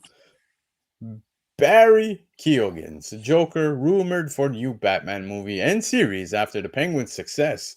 He's reportedly set to be the villain in the Batman Part 3. Now, few things. One, my wife is equally hooked on the Penguin right now. She literally, as I was going live, she was catching up on last week's episode so that she can watch this week's episode. The whole Matt Reeves universe needs to stay alive. Dude, it is so good. I really enjoyed the Batman. I think what's his name? Pattinson, whatever his name is. Pattinson. Yep, Yeah, Robert Pattinson. Robert Pattinson kills it. He does a great Yep. job. Very detective Batman style. Now, with how Colin Farrell treated the Penguin and how we've gotten some amazing content out of the Penguin, I'm all for Joker, man. If they treat it in the same light, dude, they need to keep this alive. Yeah, so my my actual note was I'm usually skeptical about reintroducing the Joker again and again and again and again. But the note I put underneath it was if anybody has garnered a little bit of a leeway with their universe, it's Matt Reeves. So, at this point, go for it. I'm all in. The Penguin is unbelievably good. It is so good. Colin Farrell. I'm not even a Colin Farrell fan, but goodness gracious, he's perfect as Oz. Yeah, dude, he plays it so well. Even the way he speaks as Oswald, I'm there and I'm like, I forget what he actually sounds like, Colin Farrell. I had to go back to watch interviews just because I'm like, wait, what does he sound like again? Because Jesus, he's such a good actor. You could watch Pirates of the Caribbean, you could watch this. He has such range, so good. The Penguin was great. Batman was amazing. I really hope to see Matt Reeves' universe continue in the future of DC. I know James Gunn has his back against the wall right now. He has kind of no choice because the love is massive. I haven't seen DC get this type of love in a long time. A long time. They're in good hands. It felt like they were playing second fiddle to Marvel for quite some time, but it just feels like their trajectory is moving in the right direction. Absolutely. And I think they can run both at the same time without hurting anything too poorly. I mean, too badly. I think just spinning the Reeves universe into an Elseworld story and just letting Gunn have his main universe is going to be just fine. I think people will just enjoy it all the same. I agree with you, man. You just keep it rolling. If it's got to be separate things, have it be separate things. I'm not too concerned about fan confusion. I'm seeing two different Batmans, etc. Nah, keep it rolling. I've said it in previous weeks. I literally have colleagues who don't give two rats' asses about comics, loving the Penguin. So it's great, great stuff. Keep it rolling. I'm all for this. Yes, give it to me. Let's go. But anyways, Venom 4, guys. Venom 4. We thought, we thought with 3 it was done, but no. Apparently, it's in the works at Sony, guys. And we're looking at Agent Venom. That's right. Now, since we're talking Agent Venom, I do want to take a little bit of a dive for those of you not familiar with Agent Venom, because just to show you, hold is Flash Thompson. You guys are you're all aware of that, right? With Flash Thompson. Oops. Travis, you hear me? Yeah, I got you, man. Okay, good. So you're all familiar with Flash Thompson from Spider-Man, of course, Peter Parker. Now, in the comics, Agent Venom is a version of the Venom symbiote worn by Peter Parker's old high school bully, Flash Thompson. Thompson left school and joined the military, serving in the Middle East conflict. Thomas was gravely wounded in combat and ultimately had to have his legs amputated. The former athlete was on a downward spiral until he got recruited into Project Rebirth, a government program that bonded him with the Venom symbiote, but also fitted him with a tight leash, with rules including controlling when and where he got to use the symbiote and time limits on how long he wears it to prevent full bonding. If you guys didn't read the Flash Thompson stuff, the Venom stuff, I thought that was amazing stuff. Like really, really good, very enjoyable. I thought the character is that I think the character is definitely worthy of the big screen. But seeing how Sony treated the first 3 Venoms under Eddie Brock, I don't know how I feel about this. Like I'm under the impression it's simply because Sony has to keep pumping content in order to keep the rights, right? That's my only guess at this point. I know somebody in the chat, maybe it's just a troll job at this point. Yeah. I don't know what in the world.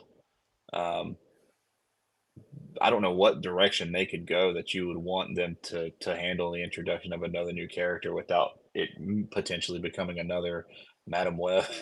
Yeah. It's just kind of like it's one of those major head scratchers. It has to be just something to keep the rights. I don't think like you said, that's probably my best guess. That would be my best guess. Same. Now I know that the movie ends a certain way. The post-credit scene, we see the cockroach. I'm not going to spoil too much about it, but okay, I get it. There's still some potential of seeing a symbiote attached to somebody.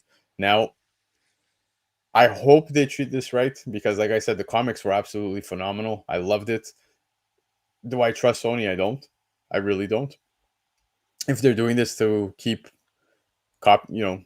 keep the rights, etc., just don't ruin it. That's all I ask. Please don't ruin it. Flash Thompson Right. as Agent Venom was absolutely amazing. So I hope they do it some justice. That's all I ask. But let's fast forward to this because Kevin Feige came out saying they're planning for Miles Morales to enter the MCU after Spider-Verse 3. Beyond the Spider-Verse does not currently have a release date, which kind of scares me because it was technically scheduled for the month of like March this year. And now we're getting no info. The more I think about it, the more I feel like it's being done intentionally. I've said it before, how I feel like this movie is going to end with him popping into the MCU because he's going across the universes, right? Right. And if the multiverse is going to come to end as of as of Secret Wars, That's their window. This is their window to do that properly. Unless we have a Miles Morales within the 616 universe, which in my opinion doesn't make sense No. because based on comics, you're going complete 180 on his actual origin story. Right, and Secret Wars sets up perfectly for that situation. So the window's gonna get fairly tight. But you know, I don't know what other direction you could go without, like you said, fundamentally changing the origin story of the character, which can be done. But is it really what you want to do with Miles Morales of all characters? Yeah, exactly. I think the delays, yes, it will be thanks to them having to do a ton of work in order to put the movie together. It was slated for earlier this year. Now we have no release date. I even if it would have come out earlier this year, by the time we get to Secret Wars, we're years away, guys. We're like at least 2+ years now, right? Or 2 years, yeah, 2+ years, because we're Right. getting Doomsday in 2026. So I believe 2027 is when we'll get Secret Wars. It's a 3-year gap had that actually taken place. So I'm starting to feel more and more as I'm hearing news and reading about stuff. They're intentionally also postponing, whether it's for sure production delays, but I don't know, man. It's just the timing kind of lines up. Yeah, I mean that's a good point. I didn't really consider that. I think they could probably, if they want to stretch it out and try to make, because if you go that long between, you know, referencing Miles and then just randomly bringing him in, 3 years later, or it's kind of going to lose its luster. Probably it's not going to have the same impact. Exactly. So you kind of want it as a jab right hook, right? You want to Right. get the 2 hits in and really knock people out. So yeah, I found this to be interesting. Something I'll always continue to keep an eye out on as the weeks go along. But D23 blew us away because yes, in Brazil they brought the heat. It's already hot there, but they made it hotter this weekend. We got not one but two amazing trailers. Captain America: Brave New World, and we got Thunderbolts. I thought both trailers were so well executed. Felt like a breath of fresh air within the MCU. I don't know if you got that vibe as well, but when I was watching these, I was like, man, it's we're getting the suspense thriller type stuff going on here, action, um, which has been lacking in the MCU, right? Right. Since Winter Soldier, we really haven't gotten such content out of the MCU. And then seeing these, I was like, wow, now we're talking. Now we're talking. This is up my alley. Captain America: Brave New World looked great. Thunderbolts, so many things. I think Thunderbolts will have a slight bit more of comedy, simply based on the characters that are in this, right? Like you've Right. got Red Guardian. It's inevitable, right? There's always going to be dad jokes going around. It's so good. What's the Yep. character, the actor's name again? I forgot. David Harbour. Yeah, fuck, I love him. He's Yeah. absolutely amazing. I'll literally watch anything with him in it. It's just it's I got to see it. Yeah. Now, what were your thoughts on these two trailers? So, Brave New World, it looks every bit as good as it should at this point because they're really, it feels like they're really moving forward with this movie. I was kind of blown away by how much I loved the Thunderbolts Right? trailer. I mean, it was so much fun. It really makes me think of. I got the vibe, at least from the action side of things, not less so the comedy, but the action side of things.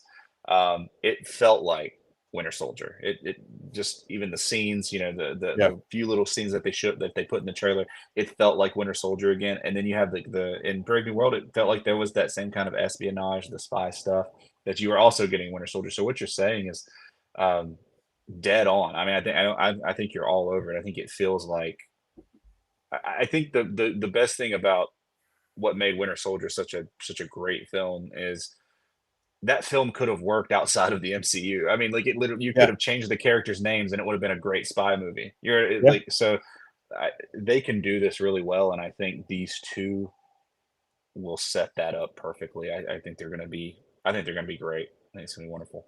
I agree with you. And, we get further confirmation within the trailer of Captain America: Brave New World. how we see Tiamat's hand in the background when Falcon's flying through, and it's clear as day, guys, that Tiamat is going to be made of adamantium. This is what the fight's going to be. You see the whole battle going on within the trailer, so I'm excited about that. Kevin Feige actually came out this saying that the X-Men are going to be a big focus and part of the MCU post Secret Wars. Like that's going to be the big thing. And with this already bringing in adamantium, we're starting to see characters from the X-Men pop in here and there from different universes. Like we got Beast at the end of Captain Marvel. Sorry, the Marvels. I think both of these movies are looking promising.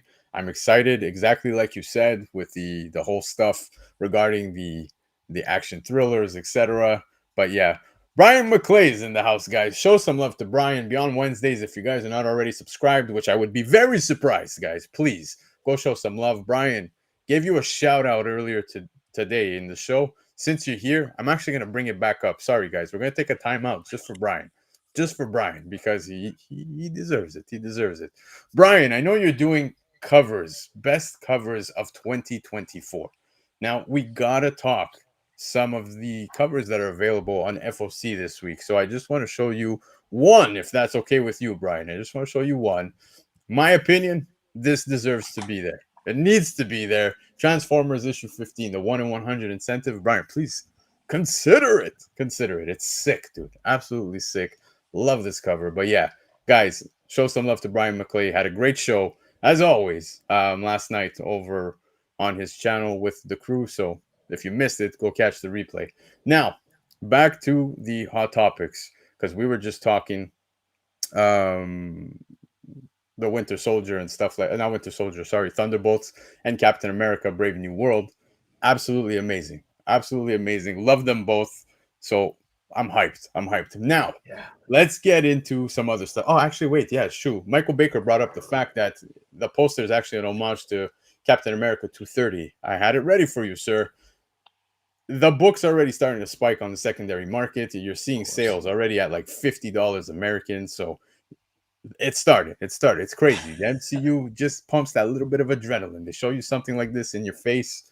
Here you go. A book that was like $5 now pops to $50. No surprise. Beautiful cover, by the way, and an awesome homage on the poster. But Travis, I want to get into the big topic tonight, which is, of course, CGC having some layoffs. I want to shout out Manu, the 99 Newsstand.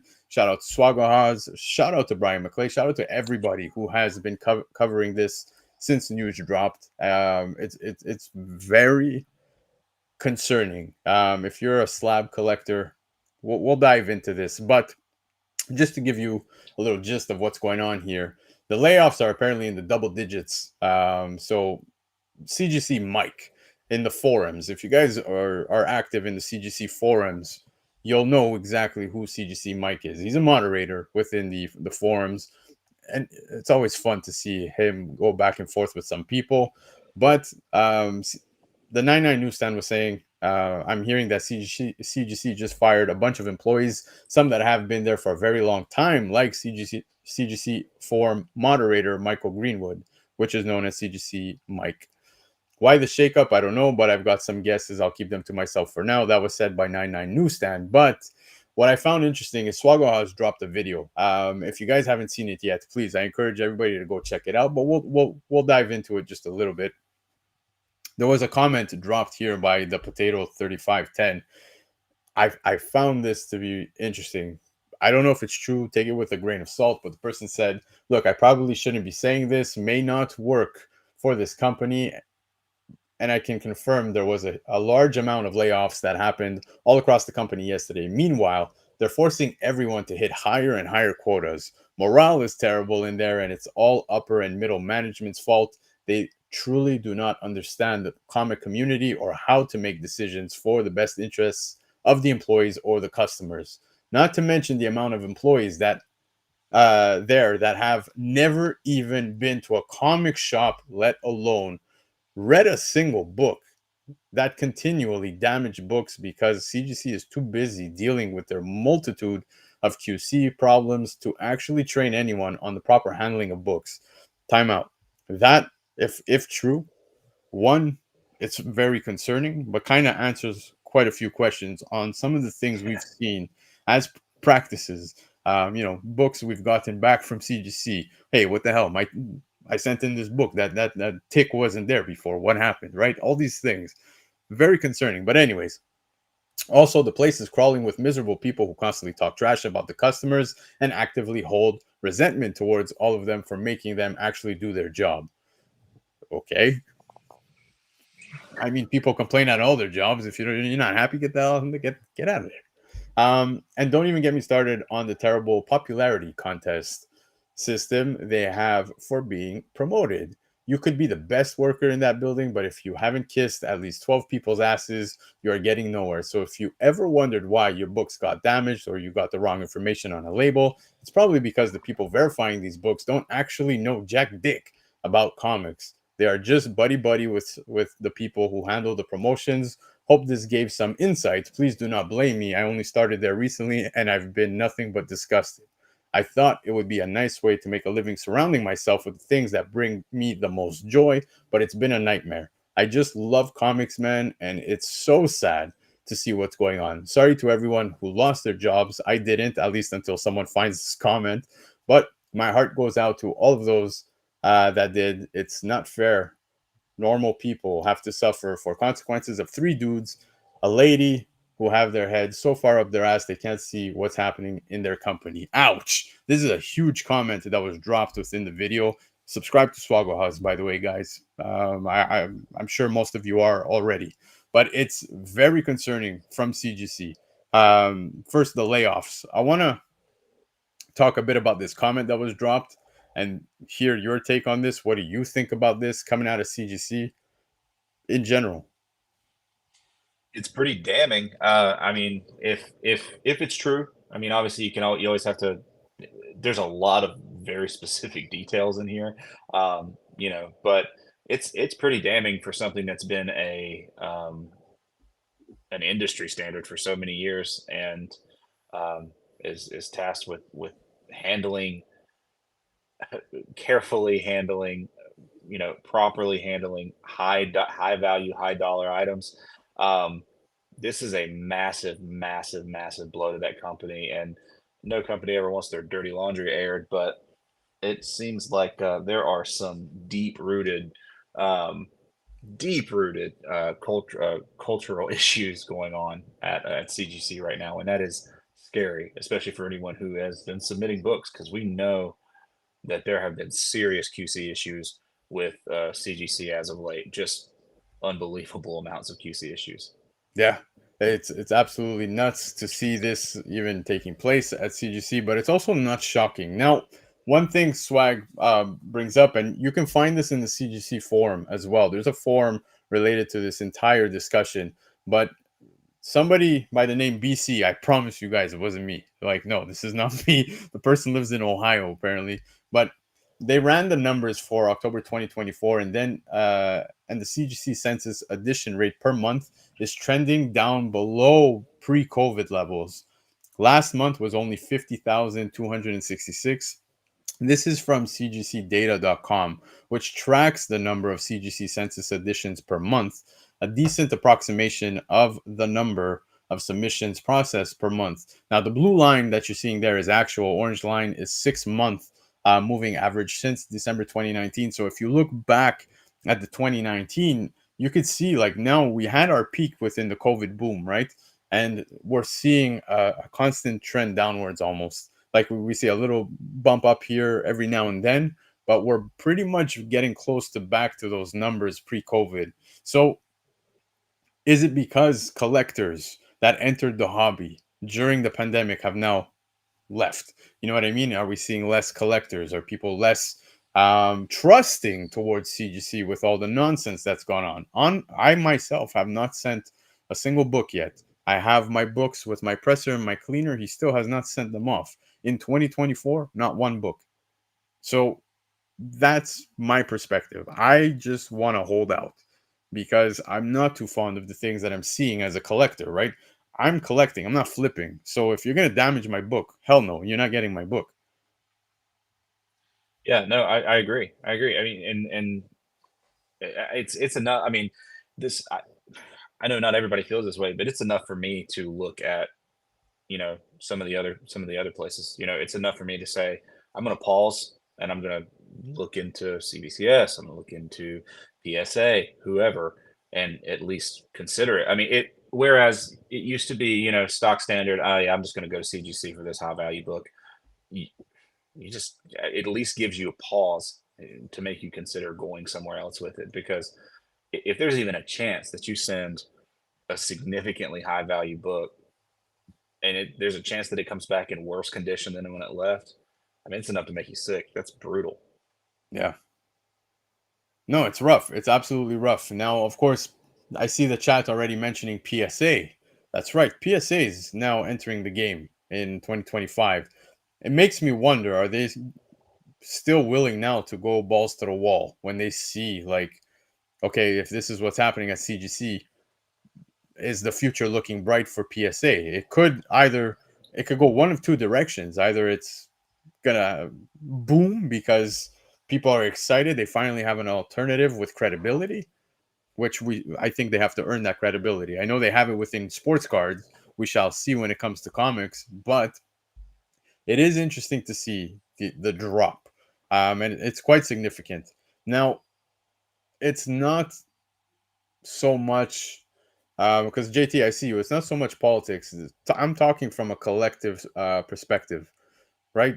As a collector, CGC sales, and it's funny because I go to cons. I went to Terrificon this year, and at Terrificon, every vendor was telling me they were not selling wall books. They were not selling slabs. Everybody was scooping up the raw books. That's really what everybody was hunting. So I don't know. The more I talk slabs or talk to people about slabs in general, it seems like a good majority are shying away. I am. I haven't bought a slab in months, and part of it was due to the ongoing QC issues, at least. I've kind of like you said, you've got a stack of books that you're holding to send. I've backed off of buying unless it's something that was slabbed years ago. Yeah, That's fine. I've gotten some good deals on some stuff that was slabbed years ago, and I'll buy those up. But if it's been slabbed recently, like in the last year, I'm definitely I'm holding until I feel confident enough as a buyer. Because mostly, I mean, I do sell books, but at my core, I'm a collector, and I just I certainly am not trying to I'm not trying to go down a rabbit hole of poorly handled books. yeah, exactly. So it is interesting to see the numbers now, how it's, back down to pretty much pre-COVID levels. I wonder if this is going to be the new norm. Will it drop even lower? Who knows? Something that I'm totally going to keep an eye out on. But seeing the dismissals coming out of CGC, guys, I'm kind of not surprised given that we went through the boom. And when you see the numbers dropping like this, it's only normal a company needs to shift.